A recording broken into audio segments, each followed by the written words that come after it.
जननायक में आप सबका स्वागत है। जैसे जैसे चुनाव की तारीख पास आ रही है, वैसे ही कांग्रेस और भाजपा दोनों ही बड़ी पार्टियों में टकराव शुरू हो गई है।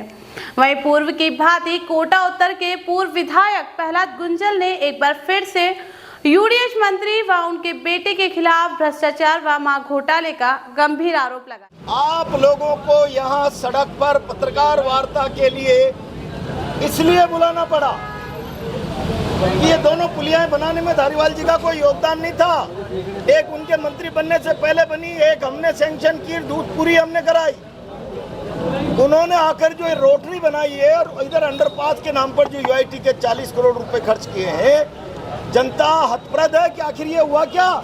कोई जाना ही नहीं चाहता, वहाँ बैरिकेड लगा के जबरदस्ती निकाल रहे हैं। इसके नीचे पार्किंग, इसके लिए मैंने अभी आपको रजिस्ट्रियाँ दी है।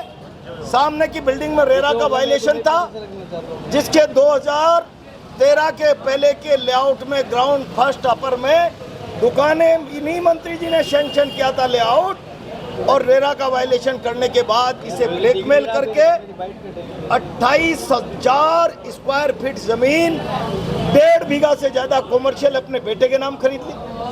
कोडियों के दाम रजिस्ट्री करा दी, जिसकी कीमत 10,000 रुपये स्क्वायर फीट होगी, वो 2,000 रुपये स्क्वायर फीट में रजिस्ट्री करा दी और 7 करोड़ रुपए उसकी कीमत तय करके रजिस्ट्री करा ली।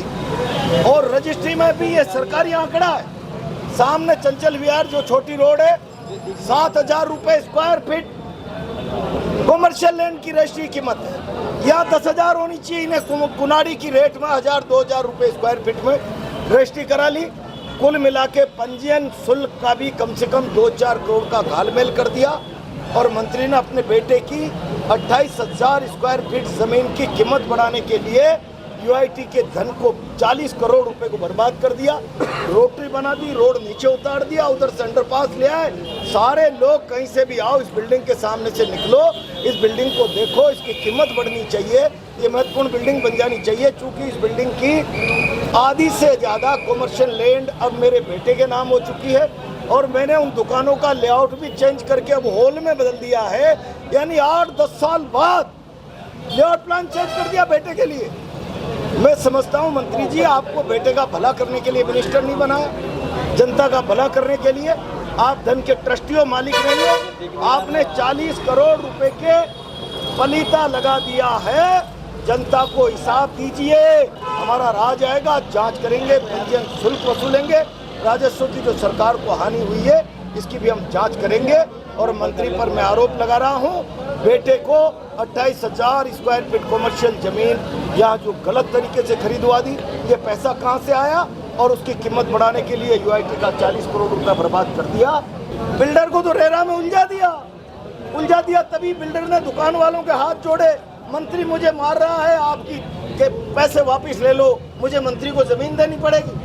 बता, अगर गलत है तो मंत्री ये इतनी सारी दुकानों को तोड़कर हॉल में बेटे के नाम लेआउट प्लान कैसे चेंज कर दिया। इस शहर के करीब कम से कम 40-50 लोगों को दुकानें दे दी थी, जबरदस्ती उनका पैसा वापस लौटाया। आप सत्ता में हो तो रावण हो, आप जो चाहो जो कर दोगे, 50 लोगों का गला दबा दोगे, मार दोगे, उनकी प्रॉपर्टियां छीन कर बेटे के नाम कर दो। मैं समझता हूँ ये अन्याय है। इस अन्याय का जवाब मंत्री को जनता देगी। कितना घोटाला है? घोटाला कितना आप घोटाला मान? मुझे तो लगता है कि ये 35-40 करोड़ रुपए से कम कीमत की नहीं है। आपने 7 करोड़ रुपया में खरीदना बताया है, और आपने 1400, 1500 या 1800 रुपये स्क्वायर फीट में रजिस्ट्री कराई है। सामने मेन रोड पर वो रजिस्ट्री वाला कागज दीजिए भाई।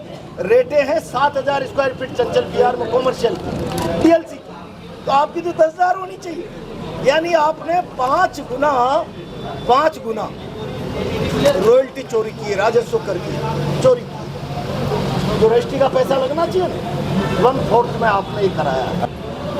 जनता हिसाब मांग रही है, जनता हिसाब चुकाएगी इस चुनाव में। एसीबी में शिकायत करेंगे? ये तो होनी है भाई, एसीबी में भी जाएगी, सारी इंक्वायरियाँ होगी। आखिर ये सब क्या तमाशा है कि आप राज में हो तो इसका मतलब रावण थोड़ी हो भाई, मालिक नहीं हो, ट्रस्टी हो जनता के धन के। तो आप मेरे साथ देख रहे हैं जननायक, देखते रहिए जननायक और पढ़ते रहिए जननायक। और अभी तक आपने हमारा चैनल सब्सक्राइब नहीं किया है तो कर ले, ताकि आने वाली हर खबर आप तक सबसे पहले पहुंच जाए। नमस्कार।